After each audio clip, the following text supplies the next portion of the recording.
I am Kimberly Rakes, Farm Manager here at Whitelock Community Farm and a community-based produce safety educator with Chesapeake Harvest. Typically, small urban farms are exempt from the federal produce safety rule.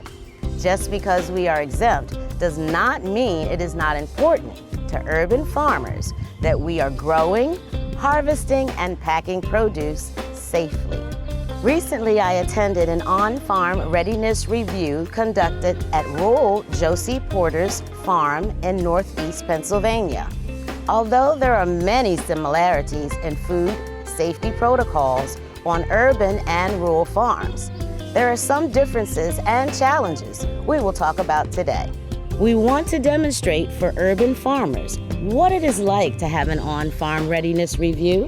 And as an educator, it is essential for me to understand what the state regulators will be identifying when conducting a produce safety rule inspection. I'm Angela Farelli-Gruber, a produce safety educator for the University of Maryland.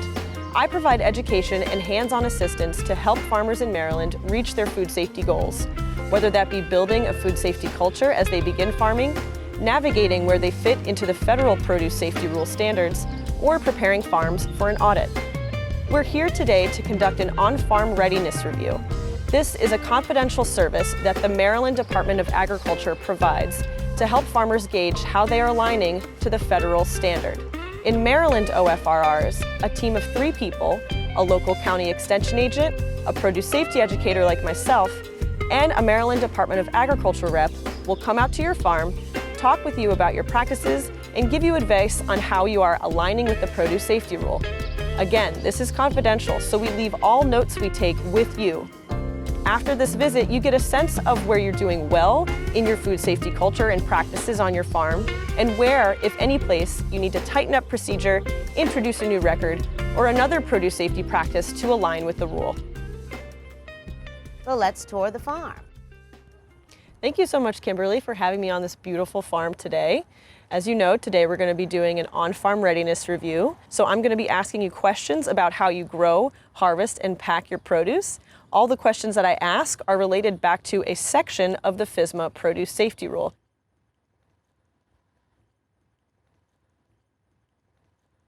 So Kimberly, how do you train people who come here to work and volunteer on the farm?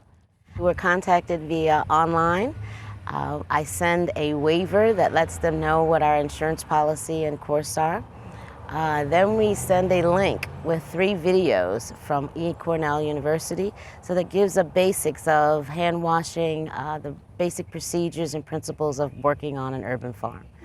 Then once you come to the farm on whatever days you want to volunteer, you get hands-on training from myself as well as any additional trainees who may be here who are already experienced. So you're actually working one-on-one with myself, and you're working with another person who is doing the exact same thing, so you're able to learn from me, as well as if I have to walk away and do something else, there's still someone there to watch it and to help you and guide you through. Fabulous. And what sort of topics do you cover in this training? First, we start off with hand washing and general sanitizing and cleaning of all the things on the farm, any food contact surfaces, your clothing, your break area where you should be eating, where you take your breaks, things like that are our initial training. We actually train our volunteers when they come in, one, where the wash stations are. We do have 3 of them. We have one here on the main lot at the main tap. Then we have one in the back next to the cooler and the nursery. And then there's also 2 on the south lot. So the first thing we ask them to do when they enter the property is to wash their hands. So do you train your workers on any sort of procedures for wearing gloves? So we ask that once you enter the property that you wash your hands with soap and water. Then we have disposable gloves that you can use. We also have gloves that are the heavy duty for heavy equipment. We have the rubber gloves in case you're using water, and then we have the additional gloves for digging and doing anything in the soil. Do you have any of your workers harvest crops? Yes, we do. Harvest days are usually Thursdays and Fridays because we have a farm stand on Saturday and a CSA that picks up on Saturdays. So we have a specific days that we harvest. All of our packing equipment and things are set out in this area where we're standing. We have crates that we use similar to this crate you see here. These crates are used to stand our harvesting bins on so that we're not placing them directly on the ground. We do some field packing, which is a much easier process. It is actually cutting down on a lot of the time it takes for us to get our produce harvested and into our cool area, which is helpful for keeping and preserving it. When we are harvesting, we're using snips to cut things instead of pulling them off of the vine and giving them an even cut and then putting them inside of the bins. When your bin is full or we're done harvesting for whatever it is we're harvesting for that day, that amount, then we bring it to this area here where then it's staged for either cleaning, rinsing, packing, and labeling, and then it's shipped straight to our cooler. Okay. Once you've learned how to use tools and which tools to use, then we go through a whole nother cleaning and sanitizing because all of our tools have to be cleaned each day. Most of our things are done right here in this area, so it makes it helpful to have the water connections and everything else right here. So when our tools are used, they immediately go inside of the black bucket on to my right, and those things are washed and sanitized at the end of each cycle. Do you teach your workers to do any sort of record keeping while they do this cleaning and sanitizing? Mostly, no, because I'm the one who does most of the cleaning and sanitizing. I do have a few interns who were here during the summer, who were here for an extended period of time, so they were able to learn it, and that will be something we'll be incorporating in our record-keeping skills from here on out to make sure that when they are washing it, that they're writing it on the form so that we can keep track of it, and it's not just my signature. They can see that other folks are capable of doing the same duties that I do. Absolutely. That's super important on a farm to kind of increase operational efficiency. You know, like you can't be the person who's going and doing everything. So when we train everybody to do the right thing, then that's less places where you're needed so you can focus on other important things that the farm needs. Absolutely. Yeah. You are surrounded by opportunities for uninvited visitors to pop in, or invited visitors as well, I imagine. But how do you handle the uninvited visitors? And also, how do you handle the invited visitors? Well, I'll start with our invited visitors. We usually always send out a link that gives anyone who's coming to have a tour. They have a link for our waiver, as well as links that will connect them with our sanitation and general principles and guidelines for being on the farm. Once you arrive, we always have our visitors or any of our tours stop at our rest area. That's usually where our clipboard is for them to sign in and give us any information as to what group they're coming from. So our rest area is generally our convening area for most things, and that's where we have our visitors start from that area there. That's usually where I do an intro and tell them all about the farm before we take a tour. For folks that just want to stop by, they happen to see us out here working and they just want to come by and ask questions, we do not have them sign in. Most of the time they're here for maybe 5 or 10 minutes, or they're just asking to find out when is the next time we're having a volunteer day when they can come and help.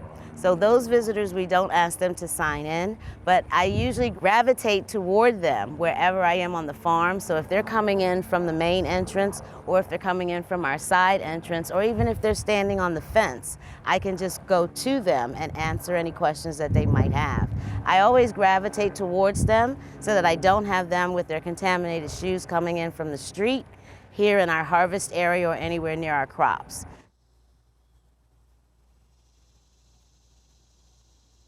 So this is Sanidate 5.0, which is what you hear me talking about as our sanitizer that we use for our tools as well as our sink. Sanidate arrives to you in a 5-gallon jug such as this. You can see all the hazards and dangers that are on it, but then there's instructions on the back.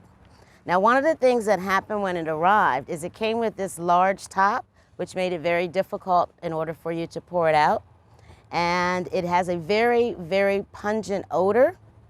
It smells a lot like chlorine, but in a very, very astringent smell. The Sanidate then has a spout that you can purchase and put on so that it's easy for you to dispense it and to utilize it on a regular basis. So what we're doing now is putting on this easier top and screwing it down. So as you can see, it makes it easy for you to be able to utilize it and to turn the spout on and off, as opposed to the original. So when you receive your Sanidate, you want to make sure that you get this handy spout that allows you to keep from spilling. If this Sanidate does touch any portion of your body, it will turn it a different color. So it is just like bleaching your skin. So you want to make sure you have on protective gloves, as you see I am wearing now. And you want to make sure that anyone who is around you stays in a good distance from any splashing. And it might be even wise to put on protective eye cover so that you don't receive any of this splash or anything in your face. So Kimberly, I really like that you have this dispenser to allow you to give the correct amount of Sanidate when you're mixing your solutions. But how do you usually check what you're mixing is the concentration that you need it to be for washing or otherwise? Well, we use these test strips, and they're very helpful. As you can see, they have a diagram on the side that tells you exactly what you're looking for. That helps for the person who is washing, especially if you're doing multiple washes in the same sink. Here at Whitelock, we usually only do the first or second wash. We don't use the water continuously. But if you are washing greens or lettuce and you're using the same water continuously, you would then take a strip out and place it and take a scoop of your water out of your sink, and then place the tip. You'll notice has a little white section on it that looks like a little piece of cotton. You would stick that inside of the sample water and watch and monitor what it does and what it shows you on this side of the bottle.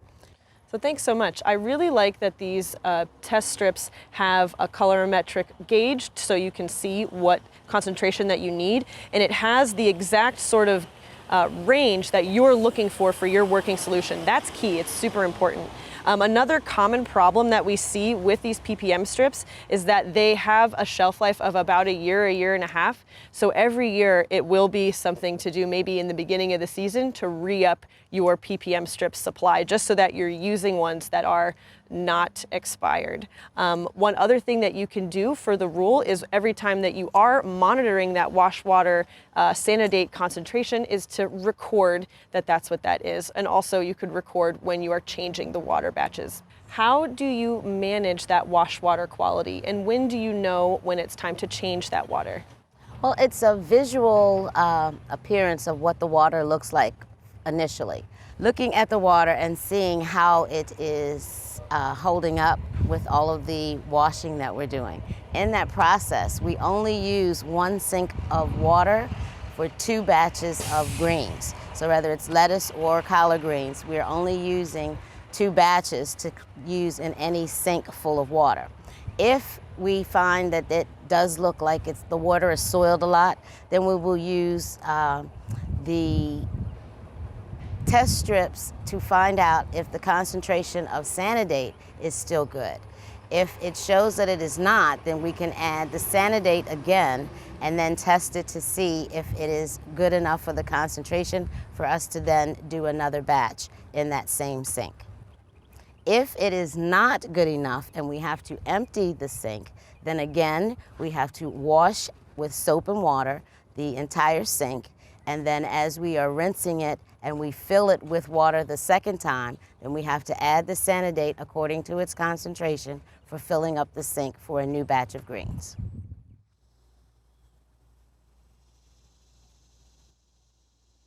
So Kim, can you tell me a little bit about your harvesting procedure, and specifically how you train people to know what's appropriate to harvest and what they should not be harvesting? Sure. Well, first, as you'll see in front of me, these bins, this is how we do our harvest procedure. We turn over a crate and then we place our harvest bin that we're going to be picking up our produce and putting it in on top. This keeps our produce from being on the ground. Now, when we're looking at the produce that we're harvesting, first of all, it's wiser to wear the gloves just in case you do come across something that does have something on it, some type of feces or anything. So it's wiser to have them on, but it's not a necessity. You can wear gloves or you don't have to. It's totally up to the farm manager and the volunteers who are working with them, as long as they're comfortable. And usually what we do in the morning before harvest is walk the entire property to make sure that there isn't anything on the property that we shouldn't be harvesting in that area at all. Now we're going to look for any lettuce or leafy vegetable that has any whiteness on it, because that would signify feces. So we're looking for any discoloration that may be on any of the leaves. Just in case we do find something, especially when we are harvesting, we're not going to pick that up at that particular moment. We're going to cover it with a bucket. So it signifies to everyone, and everyone on the farm is very well aware what it means. If you see an orange upside down bucket, that means that there is a contaminated area, and we're going to move around it and not pick anything from it. Then at the end of the day, when we're finished harvesting, we'll go back to those areas and then appropriately pick up whatever it is that we need to. If it is a leaf and we need to snip it, or if it's a plant that needs to be taken care of completely, then we will do that and take care of the plant itself by putting it in a plastic bag or inside of the bucket so that we can dispose of it from another area. If you are walking around and you happen to notice a larger area that has been contaminated, then we use our caution tape. So then we'll wrap the caution tape around that area and around stakes so that everyone knows that that area cannot be touched at all for harvesting.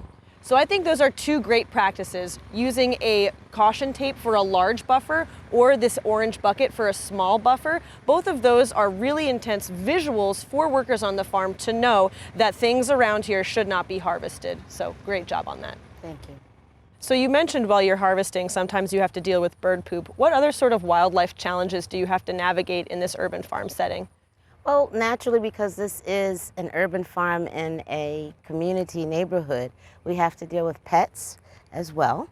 And of course, there are rats in an urban environment. Do you have to navigate people walking their pets through this area? Well, we actually have signs posted and letting folks know that pets are not allowed on the farm. We do have a new doggy park that has been a great addition this summer.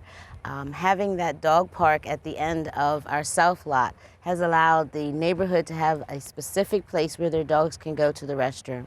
But we also added dog park bag stations on our lot here on the main side as well as on the south lot. So we are giving the community that dog walkers bags, but there's also a dog park which helps them to keep everything contained and secure in that area. And it is a helpful attitude now for the community to understand why we don't want you walking through the farm, because we do collect food and produce for our community with our CSA and our market stand. Yes, empowering people to do the right thing. I really like that. Exactly. So do you have to manage any rodent pressure being in an urban setting? Yes, we do. We use a bucket. We fill it with lime as well as mothballs, and then we use our hot peppers. We've grown a lot of fish peppers and habaneros, so I mix them inside, chop them up, and I use a colander and go around the perimeter of the farm and just sprinkle it out. It has cut down the population. There's also a privilege we have here in Baltimore where you can dial 311 and let them know if there's a special problem in a specific area. You give them the address and they send you an order number to let you know when it has been contained. So they do send someone out from the city to see what's going on and to see what's happening so that it helps you to keep down whatever rodent population you are acquiring. Oh, fabulous. So all these activities that we've been talking about so far, the harvesting, sanitizing, even managing pests, how do you record training people on those sorts of topics?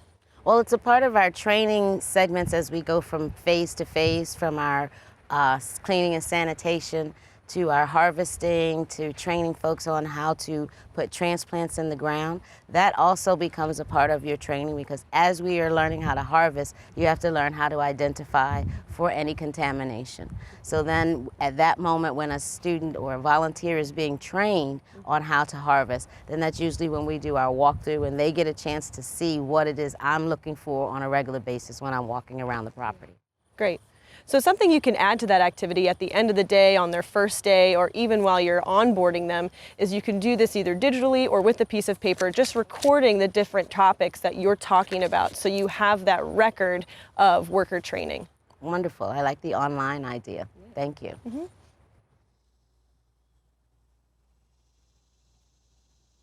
So we're here at the post-harvest area to talk about your food contact surfaces. So you have your wash pack stations which stay outside all year, but then we also have some tools and equipment like some of these bins which go inside. So can you tell me a little bit about how you clean, sanitize, and maintain your food contact surfaces? Yes, thank you for asking. These sinks are cleaned with soap and water every day. We use the spray bottle and spray the soap. We use a brush to scrub the sink down, and then of course we rinse it down with clean water. And then we spray with Sanidate 5.0 on any of our metal and contact surfaces so that those areas are clean, and then we allow them to dry before we hang them up. That's wonderful. I like hearing that you have an abrasive physical method to clean your tools with soap, and then you follow that up with a sanitizer, which is actually the agent that will reduce in number any sort of microbes or pathogens that could be on that tool. So great on you that you are doing that two-step process for cleaning and sanitizing. We also use the cleaning process for our spinners. So that means the spinner is then washed and rinsed with soap and water. It's scrubbed down after every use, and then it is drained and put back on our shelf. This would stay inside of our cooling area, inside of our shed. We are also cleaning all of our harvesting bins. So you'll notice that the harvesting bins are kind of deep on the inside. We want to make sure that we're taking out any debris that's left inside. We're spraying it down again with our soap and getting into the corners. And then again, we have our brush that we can scrub things down with, and of course rinse them out with our clean water. So then this water is taken to the outside area of the farm, and then that's where we get rid of it there. Now we have any of our tools and things that we are using. We are cleaning them again with the soap, water, and Sanidate. But as I said, we're leaving them upside down so that they can dry, because they do have the Sanidate on them, and we do the same thing with any of our scissors or any of our cutting tools that we're using anytime during harvest, or even if you're using them, if you need a knife and you're using it for lunchtime to cut your tomato or whatever, then we're always making sure that those things are clean and that they're put upside down so that they can dry, and with the Sanidate so that they are sanitized for the next use. So I really like the ways that you are cleaning and sanitizing all of your food contact surfaces. The methodology is very robust. I like that you're getting into the nooks and crannies and physically removing the dirt. Do you have any method for recording this activity of cleaning and sanitizing your equipment?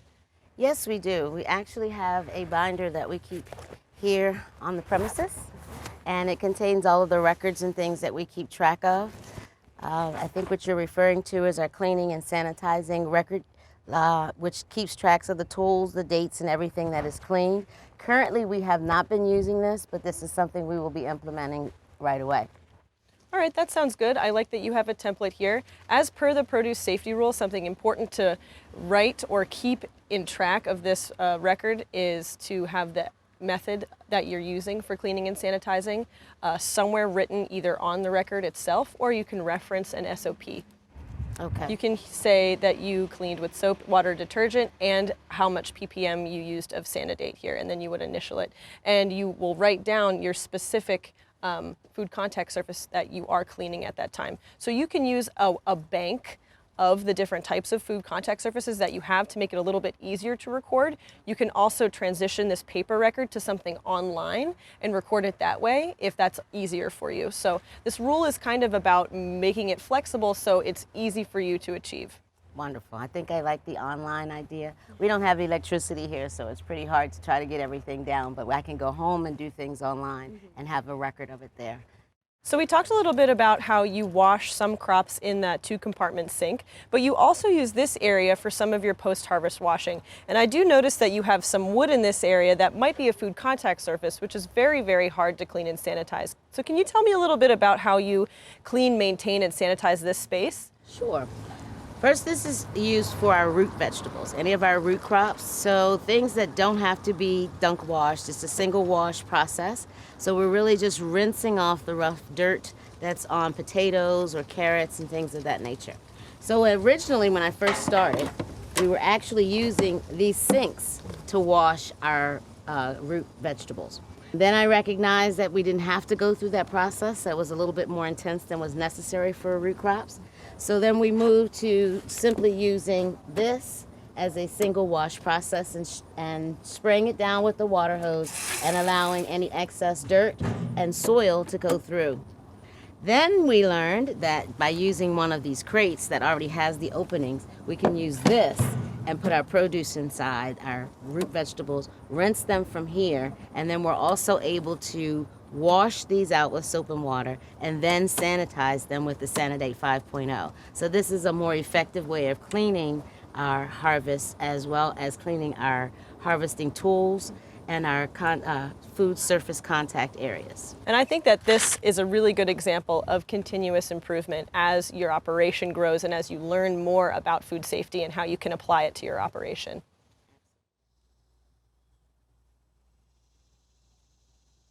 So can you tell me a little bit about the water source that you're using for cleaning and sanitizing equipment and for all of your post-harvest activities? Sure. We are supplied with municipal water from Baltimore City. Our actual spout comes from this end of the curb. And then, of course, we have connections that allow us to connect from that area so that we have multiple sources right here on the farm. I connect this hose, and this is what we use here to clean our sinks. This is also connected to water our hoop house during drip irrigation. Fabulous. So municipal water historically is going to be less risky than well water or than surface water. So the rule requires that your post-harvest water have 0 E. coli per 100 ml of water in it, certainly easily achievable with municipal water. And the only thing that you have to do is get a record from the municipality that they have been doing their water testing on a yearly basis. So you should be able to call up the municipality and get that. Have you had any trouble doing that this year? No, I haven't. They usually send out a report at the beginning of the year. If there are any things, like we're having construction in the community right now, fixing the reservoir. So any changes, if there's local water pressure, they'll come around and give us information about it to let us know that something is happening with the water pressure in the area. Fabulous. And a little bit more about water. So I see that you have a couple of hydrants in your delivery system. So how do you know throughout the year, or what are you keeping track of to see that they're being maintained and there's no problems with them or no food safety risks associated with them? Well, generally, when I first come in the morning, the first thing I do is turn on the water. And of course, we let it run for a little while. The pipes and things, I'm sure, are pretty old in this community. So that we do let the water run, especially after a weekend when no one's been here. But we do check the water periodically. It is also something that we use to drink. We have a filter that we run the water through, so that's another way that we are preventing ourselves from having any difficulty. But for the most part, the city will let us know. We get calls, they'll send out alerts if there's anything happening specifically in the city with the water. But other than that, we're just checking it for its color and its smell on a regular basis and to make sure it's appropriate. Great. It's good that you're tapped into the community and the network so that you know where to go to and get the information about any water updates so you can kind of anticipate if anything, non-normal was to happen. So along those lines, do you have any plans for if there was a boil water ordinance or something was to happen with the water quality in the city?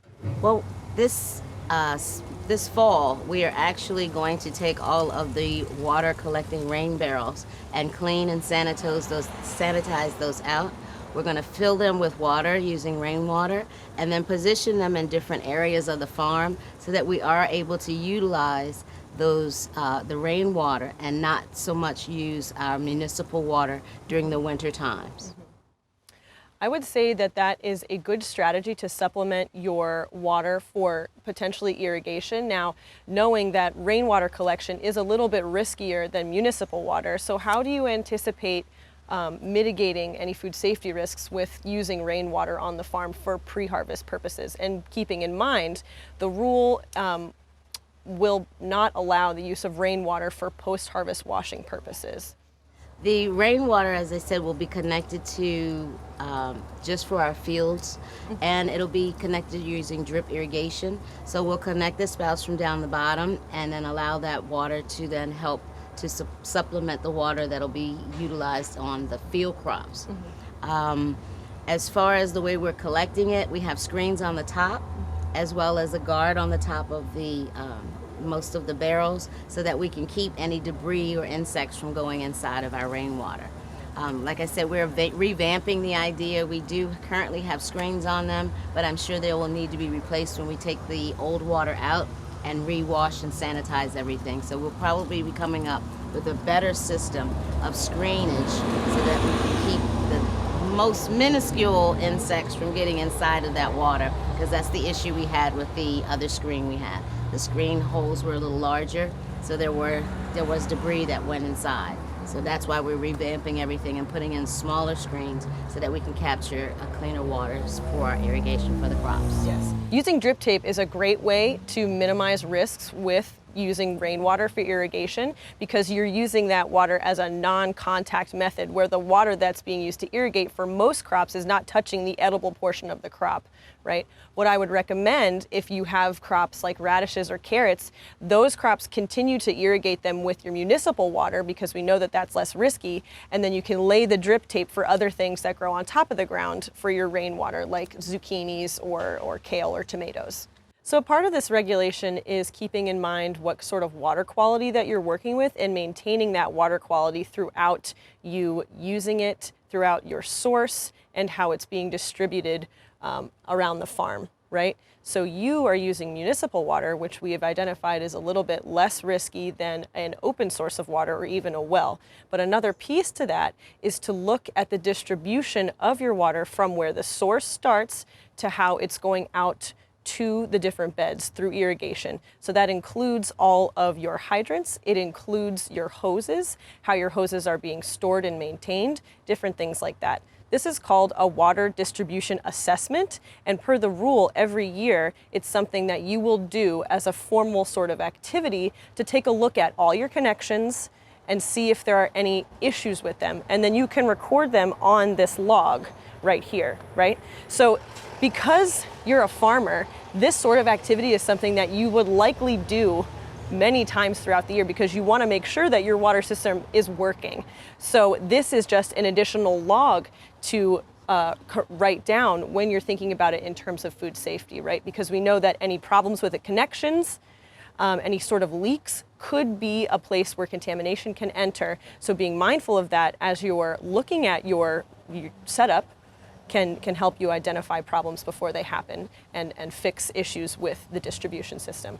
One good activity that you can do to assess your distribution system is at the beginning of the season or even at the end, or maybe every time you lay drip tape, you can flush out those lines, and that's an easy way to check if you have any leaks or cracks or problems with the system. Good information. Thank you.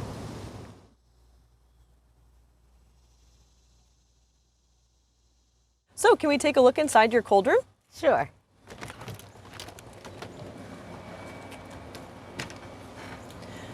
So I like how this space is organized and maintained. I see on the walls it's painted with a paint that is easily cleanable and maintainable, so that's good. I see that the floor has this cushioned pad here for feet, and it can also be taken out and cleaned and sanitized if needed, right? That's correct. And then we do have a couple of different things stored in this cold room. I see there is produce stored on the right here. What is stored in those baskets? Right now we have peppers, Hungarian wax peppers, as well as sweet potatoes that we had growing over on the south lot. Fabulous.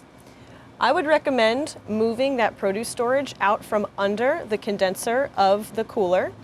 So in case there was a leak, none of that leakage would get onto the product below. Even though it's covered right now by some cardboard, that cardboard is porous, right? So it could go through the cardboard onto the product. That would be my recommendation. So I see you have a cold bot here that you use to maintain temperature. Is there anything that you're using that could be used to check the accuracy of the temperature that you see on the cold bot monitor? Well, we have a portable thermometer that we carry around with us when we're here on the farm just to keep track of the temperature. But I understand it needs to be calibrated with the CoolBot thermometer. So we'll look into calibrating that portable thermometer so that we can make sure on a regular basis that the two of our thermometers are registering the same and that they're calibrated together. That would be fabulous. You know, you could do that based on the manufacturer's instructions of your device that you have to check, and you could also pursue using an ice bath method. So there are multiple ways that you can check calibration.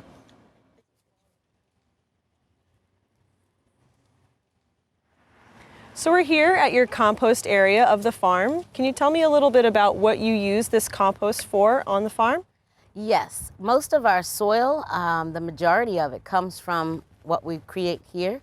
We use what is called a community composting system. So folks in the community, restaurants included, are allowed to bring their produce excess here and drop it off. We ask them to put wood chips as well as coffee grinds, which you see in the 2 trash cans behind you, to put it on top. A lot of times they don't, so that's a part of our course during the day or in first thing in the morning. Is if anything was dropped off the night before, then we come and cover it. It helps to dissipate the smell, and it also helps to break down whatever materials have been placed inside. So how do you manage or control the types of materials that people will bring here to compost? Well, we have a workshop, one that we ask people to take the workshop, even if it's just showing them the link that they can watch online at home, to show them what composting is all about, and that is through the Office of Sustainability. But we also have a list of things that can be composted, as well as the things that cannot, that should not be composted. So we try to keep this posted for them. It's also on our website, so they know what can and cannot. A lot of times people still are not aware of what they can and cannot compost. So we have found artificial hair. We found baby diapers. These are items that are not compostable, so we do ask folks to please take a workshop and learn what they can put in compost and what shouldn't be there. Because once it goes into these bins, we then have to cipher through and take anything out that can't be composted. And if it has compromised our entire bin, then that whole entire trash can has to be disposed of properly so that we don't use it in our compost and it doesn't end up on our soil. But part of the compost that people can bring are food scraps from the table, correct? Correct. Okay. And then so can you tell me a little bit about how you are composting in these 3 bins here? Yes. Well, as you can see, each one of these slats comes out, and of course not easily right now, but the slats come out all the way down to the bottom. We are using a chopper as well as a churner so that we are stirring it up with a shovel so that we're turning this product that's on the inside on a regular basis. If it is, there's a thermometer inside, so we're taking the temperature. We're also moistening it if it is necessary, but we're shifting it. So things come from here, they are then put down on the ground and we're chopping them up so that it can go inside. As they break down with our browns and our wood chips, as it breaks down, then we move it into the second bin. Then we are reincorporating whatever is new into the first bin. Then once we have things in our second bin and we're turning those and keeping a consistent watch on what it looks like and if it's breaking down properly, then we'll shift it to the third bin. Once it is in our third bin, we take it and put it through a sifter and then allow it to fall inside of the wheelbarrow, where we then take it from that wheelbarrow to whatever area where we need to put down the soil. Okay. Now the soil is kept here for a certain number of days. So anything that we're using from here right now will not, from this exact area right now will not be used until the next season. So we will not put any of this down for our fall crops that are going into winter, but it will be ready for our crops when we start the spring. Okay, I want to dig into that a little bit because it sounds like you're doing some risk mitigation, which is important for this type of compost. So you told me that you're doing turns, you are taking some temperatures. Are you getting up to a required temperature to kill off any, mesophilic bacteria? In the summertime, yes. In the fall and the winter, no. Okay. So that lets me know that this is likely an untreated soil amendment, right? Which by the produce safety rule, you can still use an untreated soil amendment, but you just have to kind of be aware of the risks and put practices in place to manage those risks. So you saying that you will lay the compost and then provide a wait time between planting in that compost is a great risk reduction strategy. Now, how long would you say you wait between the time you put the compost in the ground and the time that you would harvest crops out of that ground? I would definitely say at least 90 days. First of all, when we're putting it down, it's going to sit for almost a month before we even put our transplants in. A lot of times our transplants are too tiny to actually go into the ground at that point. So once they get to the right size and level that we want it to be, then we'll put it in the ground. And I would definitely say it's at least about a 3-month waiting period before anything goes into the ground from our direct compost that we're making ourselves. Okay. That's great to hear, because the risk managing strategy for this type of compost is 120 days between the time that you lay it and the time that you harvest anything where the compost could be touching that crop. So by saying you have the wait periods that you're telling me about, you are effectively managing that risk. So great job on that. Thank you.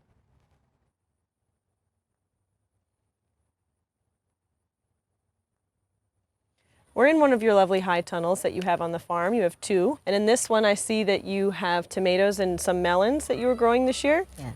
So how do you manage the different challenges with respect to intrusion in this sort of space, separate from intrusion in the outdoor spaces? Well, intrusions in the hoop house have actually become a challenge. So if you'll notice, the doors don't have locks on them anymore.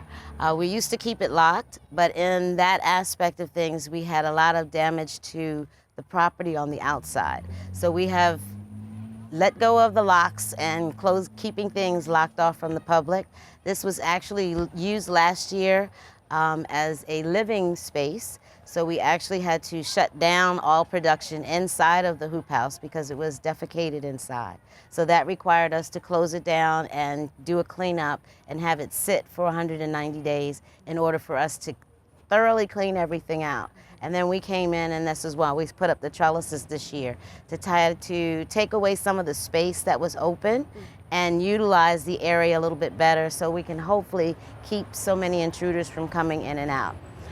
We do understand that in the wintertime there may be a need to come inside, and I think that's what happened last year with COVID, and then with the coolness, then someone decided that they wanted to live inside. So that has been a problem.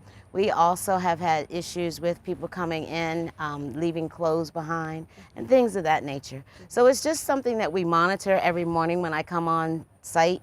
The first thing I do is check the hoop houses and check the area to see if anything has happened. So that way we can caution tape that off and make sure that everyone on the staff is aware that the hoop house was used for something different so that we can keep an eye on it as well as clean it up. That hazard assessment and the different practices that you were telling me about is a great example of how to be open and accommodating and understanding of what is going on in this area that not just has a farm, it has other things associated with it as well. And I think acting appropriately in this case of shutting down the hoop house, cleaning it out, was definitely a good choice. Thank you.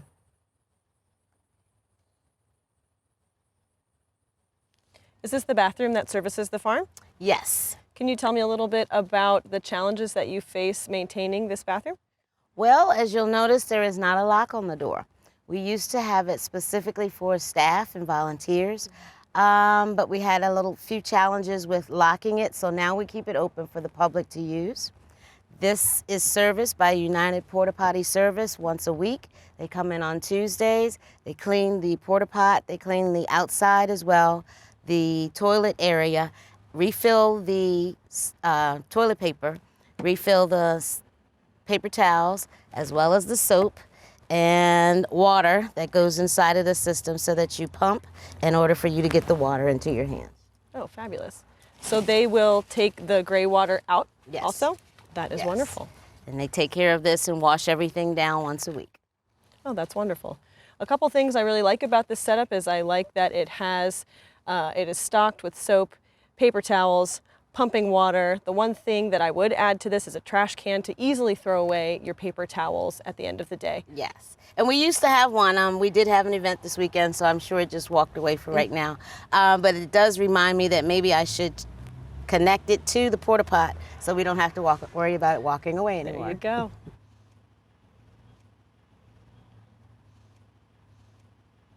So Kim, thank you so much for having me out today to do this on-farm readiness review. It is clear from the review today that you have a very good organizational structure about the farm and your food safety practices, and it's very apparent that there is a strong food safety culture here.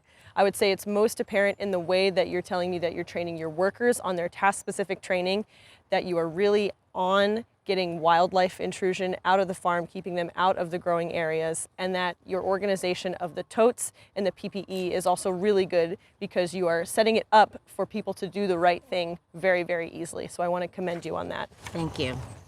I would say my recommendations for you to better align with the produce safety rule are a couple. They're quite minimal. Mostly it's on record keeping, and I know that that's a very hard thing to get into the habit of doing. So I would recommend just trying to, test out a couple different things, see what works for you, either writing the record down on paper on a clipboard or laminating it, or doing it electronically, as we kind of suggested a couple of times. The records pertinent to your operation would be worker training, making sure that you're including the different topics that you're training your workers on to get that task-specific record down. Cleaning and sanitizing your food contact surfaces and your equipment, writing down that you are cleaning them and sanitizing them with the method that you use. And again, you can reference any standard operating procedures that you already have to make that a little bit easier. Another record that you can implement is the water monitoring record, and that's specifically for your wash sinks, taking note of when you're checking that ppm for Sanidate and when you're changing the water after a visual assessment. The only other two things I would recommend is looking at the manufacturer's instructions for your calibration, for calibrating the thermometer in your cold room, or doing the ice bath method, whatever kind of works for you. And the other thing I would recommend is getting that trash can back out there for the porta potty so people can easily throw away their paper towels right into that porta pot. One other thing you can do for Maryland to align with the produce safety rule is to complete a produce farm registration form. This is written into Maryland law and is required for all produce farmers. And so it lets Maryland Department of Agriculture know who needs to be inspected and who doesn't need to be inspected. It also allows them to put different resources into areas like a bunch of exempt farms, so we can continue to provide outreach and technical assistance to you in reaching whatever food safety goal that you're trying to achieve during one season or another. So for you, you will be filling out this one form. This is the regular produce farm form, and then because you're an exempt farm, you'll also be filling out the second page of this form. Now you only need to fill out and send those to MDA once, as long as you continue to be exempt. Do you have any questions for me? Not at this time, but I'm sure after you leave, a whole lot of questions will come to mind. But I want to thank you for coming out, even though we are exempt from this process of an on-farm readiness review. I think it's excellent for farmers, especially beginner farmers, to have this type of an assessment so that you know what is needed on your farm and just have a general idea so that you can put things into place gradually instead of trying to do it all at one time, especially when you know an assessment or folks are coming to your farm to check things out. And I want to thank you for the templates that you gave me to help with the record keeping. Now that we're bringing new volunteers on, it's a great idea to not only teach them, but have them also know where to find those records and how to annotate the correct information. This has been great. Thank you. Thank you.